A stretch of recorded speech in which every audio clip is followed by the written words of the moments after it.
Ben ritrovati dalla redazione. Una ragazza è precipitata in mare a Trieste sabato sera sulle rive nello specchio d'acqua antistante la capitaneria di porto. La giovane è stata salvata dai carabinieri. Sul posto intervenuti sommozzatori dei vigili del fuoco in ambulanza.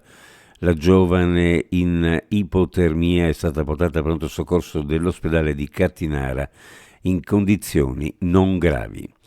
Disagi sulla linea ferroviaria Venezia-Trieste nel tratto tra Portogruaro e Latisana a causa della perdita di parte del carico da parte di un treno merci. L'incidente ha causato l'immediata sospensione della circolazione per le verifiche tecniche. Alcuni treni sono stati fermati, mentre per altri è stato attivato un servizio sostitutivo con autobus a San Giorgio di Nogario. I disagi hanno interessato sia i treni ad alta velocità che i regionali, con ritardi e modifiche ai percorsi. La polizia locale di Trieste arresta 3 persone per detenzione e presunto spaccio di cocaina. Sotto sequestro più di 300 grammi di sostanza. Da semplici controlli di routine, spiega una nota, ha preso l'avvio un'indagine della polizia locale di Trieste, il cui risultato di questi giorni è stato l'arresto e la detenzione in carcere di 3 persone per detenzione e presunto spaccio di cocaina.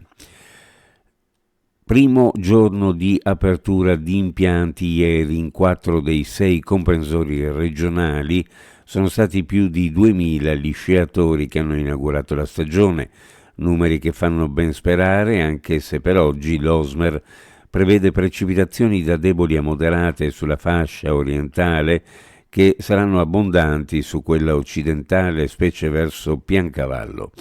Attenzione perché la quota neve scenderà a 500-800 metri, quindi le piste potrebbero diventare ancora più bianche, contribuendo a rendere più suggestiva l'atmosfera. Diamo dunque uno sguardo alle previsioni meteorologiche. Cielo coperto con precipitazione da debole a moderata sulla fascia orientale, abbondanti sulla fascia occidentale, sulla costa e sulle zone orientali, bora sostenuta dal pomeriggio forte a Trieste, tra Lignano e Grado possibile mareggiata e acqua alta.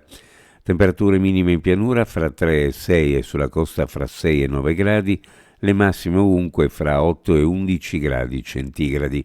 Previsioni a cura di ARPA e Fevugi Meteo.